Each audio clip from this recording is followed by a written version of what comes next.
Magandang araw mula sa Good News Update. Napakarami na nagtatanong tungkol sa naging irregularidad noong 2022 national election. Ang presentasyong ito ay maiintindihan ng kahit sinong Pilipino. Sa presinto, meron tayong BCM. Ito ang vote counting machine.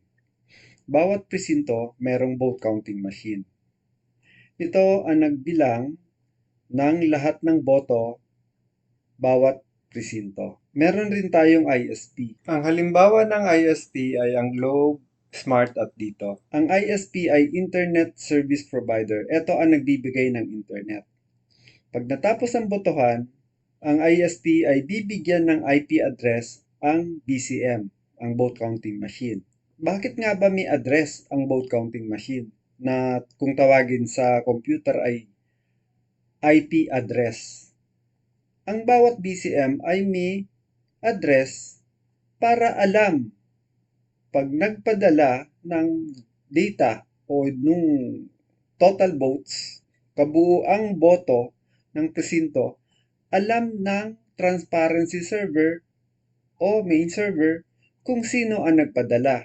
Kaya naman siya may address, parang address ng bahay, na dapat mag-isa lang siya sa mundo, wala siyang kapareho. Pag nagpadala ng data ang BCM, pag may problema, babalikan siya ni transparency server para sabihin o kunin uli yung data na may problema. Kaya kailangan ito ay alam ng transparency server kung ano yung address niya. Ito naman, pag dumating dito sa transparency server, magkakaroon ang transparency server ng reception log. So, sa reception log, kung ano yung binigay ni ISP, isusulat ni transparency server. So, bawat isa rito sa BCM, magkakaroon ng kanya-kanyang address. At isusulat ni transparency server kung ano yung address niya. Ang transparency server ay isang malaking computer ay kayang maglaman ng total o kabuuang boto ng lahat ng mga Pilipino. Bakit nga ba sinabi ng grupo ni General Rio na merong irregularidad noong 2022 national election? Sa kadahilanan na ang na-record ng transparency server ay pare-pareho IP address o pare-parehong address yung pinanggalingan bawat presinto. Etong clustered, ito ay precinct number. Bakit pare-pareho to? Na ang dapat ay bawat BCM na ginamit sa botohan ay may kanya-kanyang address. Pero lumalabas sa reception log na pare-pareho ang pinanggalingan ng mga boto, ng bilang ng boto. Ito ang reception log na galing sa COMELEC. Ito ay na-download ng grupo ni General Rio mula sa COMELEC website. Yan. Ibig sabihin nito, bawat presinto ay galing sa iisang device o isang computer na nasa loob na mismo ng COMELEC. Kaya ang bilis-bilis. Makikita nyo rito, segundo lang ang pagitan. Pero, sa segundong yan, galing lang siya sa isang computer. Ibig sabihin, may isang computer na nagpadala sa transparency server. Sa nakikita nyo rito, ito ang device na may IP address na 192.168.0.2.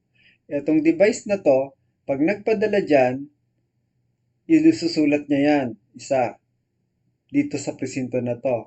Padala uli siya, isusulat niya tong cluster na to, eto. So, bawat presinto, iisang gadget o iisang laptop ang nagpadala ng total votes sa bawat presinto na nakasulat rito. Pero, kung totoo na etong presinto na to ay BCM ang nagpadala, iba ang IP address na isusulat dyan. Bawat address dyan, iba. Ayan. Dapat iba ang bawat address na yan. Pero sa log na to na galing COMELEC, lumalabas na galing sa iisang computer. Ayan.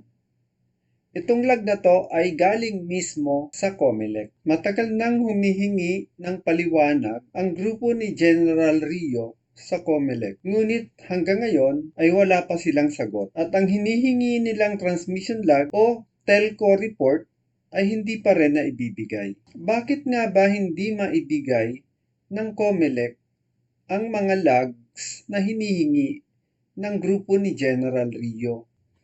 Ito ang isa pang irregularidad na nabanggit ni na General Rio ay ang tungkol sa ER. Panagsara ang eleksyon at isinara na ng election officer,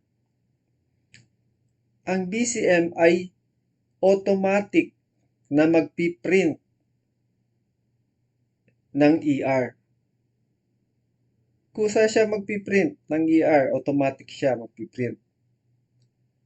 Pag nakapag-print to, ay saka ka lang pwede mag-transmit ng data papunta sa transparency server at main server. Pero dito sa log na galing sa COMELEC, ay makikita na 7:47 PM pa lang, meron nang nagpadala ng data. Meron ng gadget o PC na nagpadala ng data ng 7:47. Samantalang hindi pa nakapagpapadala ang BCM. Kasi nga ang process, automatic magpiprint to pag isinara ng election officer. Pag isinara, saka lang sila pwede mag-transmit. So, ibig sabihin, 8:27 pasado, bago ka makapag-transmit ng data at marirecord ng reception log yung oras. Pero meron ng laman ng 7:47. Okay, so ito ang mga irregularidad na binabanggit ni General Rio. Ang presentasyong ito ay bahagi lang ng mahabang presentasyon. Meron detailed presentation. So ilalagay ko ang link para mapanood nyo yung detalyeng presentasyon. So follow and share para ma-update kayo pag may bagong video. Salamat!